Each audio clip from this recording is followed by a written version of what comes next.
여러분의 올바른 독해학습을 도와드립니다. 디딤돌 초등 독해력, 우리 친구들과 함께하는 주요 내용 핵심 강의 시간입니다. 자, 우리가 지금 글의 주제를 파악해요와 함께하고 있습니다. 그렇다면 글의 주제를 파악하는 연습을 해봐야 되겠죠. 꼭 여기서 이제 연습하기 때문에 안다, 이게 아니라 사실 모든 글을 읽을 때는 주제를 파악하는 것이 가장 기본이자 완성이에요, 여러분. 자, 그에 대한 연습. 오늘 실전 훈련에서 만날 글의 제목은 부자 나라와 가난한 나라입니다.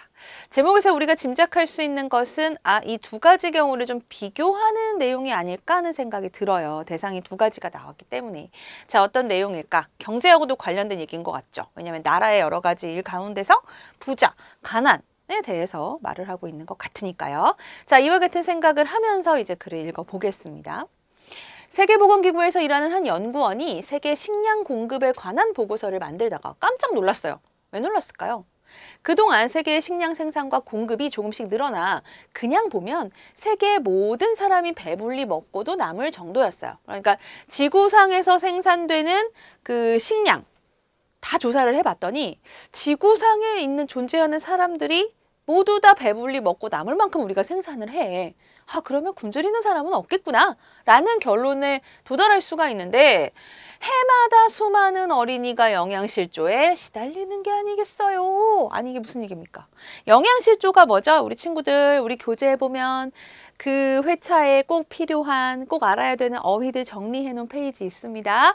연습 꼭 해주세요. 어휘력은 독해의 가장 중요한 기본 실력이에요, 여러분. 여러분에게 힘이 될 겁니다.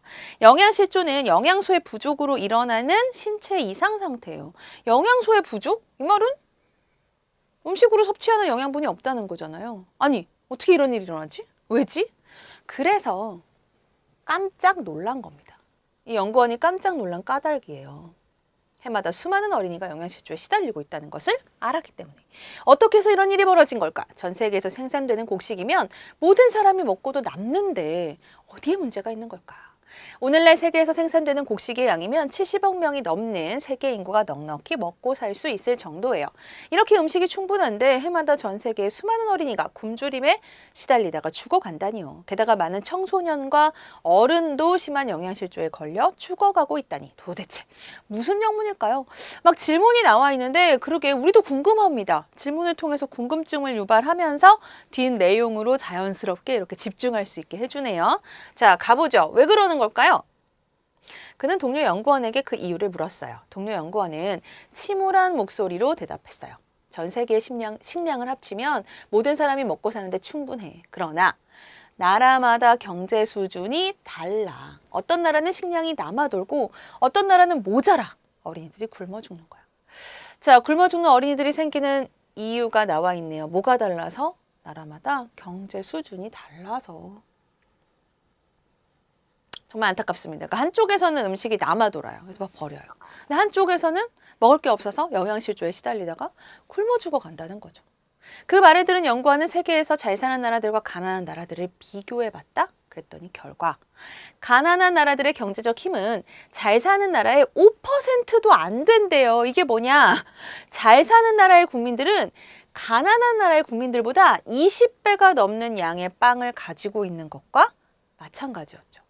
그러니까 경제 수준이 차이가 나도 너무 많이 차이가 난다는 걸 알 수 있죠. 단순히 지금 빵으로 정리를 했지만 뭐 빵만 먹는 게 아니잖아요, 우리가. 이것을 모든 경제 상황으로 이렇게 적용을 해보면 어마어마한 차이라는 것을 알 수 있습니다.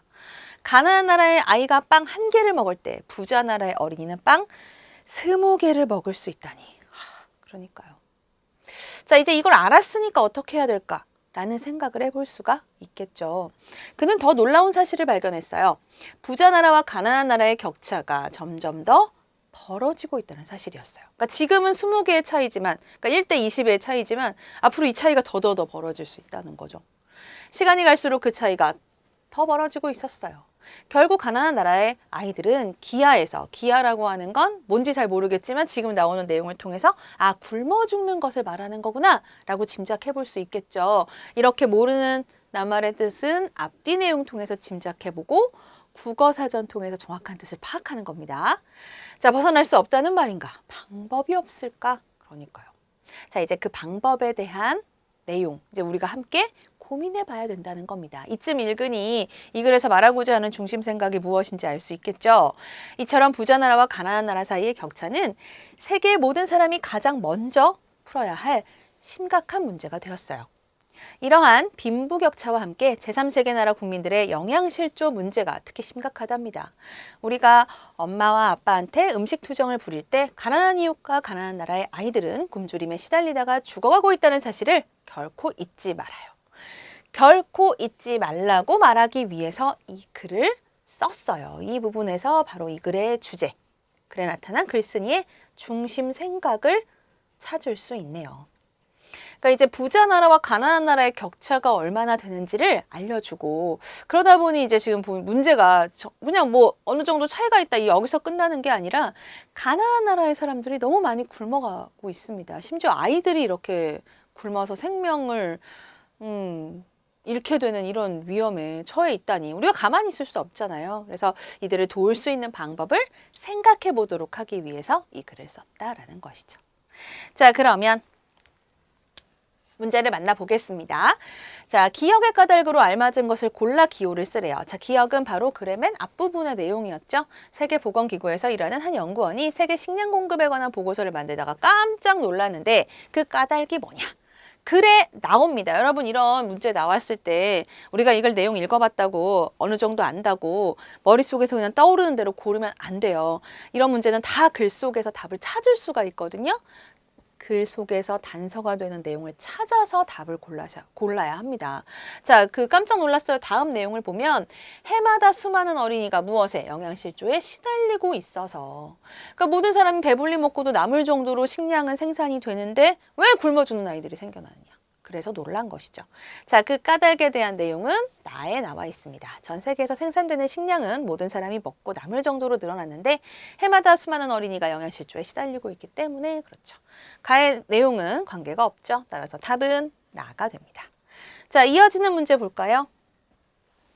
자, 이 글을 통해 글쓴이가 전하고자 하는 생각. 아니, 그걸 어떻게 알아요? 이제 그런 말 안 나오죠. 글쓴이가 전하고자 하는 생각이라는 표현은 결국 무엇을 묻는 문제다? 글의 주제를 묻는 문제다. 그렇죠? 힌트 좀 볼게요. 글쓴이가 전하려는 생각, 글쓴이가 글을 통해 전하려는 생각이 결국 뭐다? 글의 주제를 뜻한다는 것 잘 기억해야겠습니다. 자, 글에 제시된 내용을 읽고 글쓴이가 이러한 내용을 제시함으로써 어떤 생각을 알기를 바라는지 우리 글의 맨 끝부분에서 찾을 수 있었죠. 전 세계 사람들이 먹고 남을 정도로 충분한 식량을 공급할 수 있도록 특별한 재배법을 개발해야 한다? 아니요, 이미 식량은 넘치게 생산되고 있어요. 그래서 이 얘기는 아니죠. 가난한 이웃과 가난한 나라의 아이들이 굶주림에 시달리다가 죽어가고 있다는 것을 잊지 말고 그래요. 도울 수 있는 방법을 생각해야 한다는 것. 글의 끝부분에 나타난 중심 생각이었습니다. 그래서 답은 나가 됩니다. 어때요, 우리 친구들? 글의 주제 찾는 문제 어렵지 않죠? 글만 잘 읽으면 글의 주제는 쉽게 알 수 있습니다. 물론 겉으로 잘 드러나는 경우도 있고 그렇지 않은 경우도 있지만 꼼꼼히 글 내용을 읽어보면 주제를 파악할 수 있을 거예요. 글쓴이가 전하고자 하는 생각 또는 글의 중심 생각 이와 같은 표현도 모두 주제를 묻는 문제라는 것 잊지 마시기 바랍니다.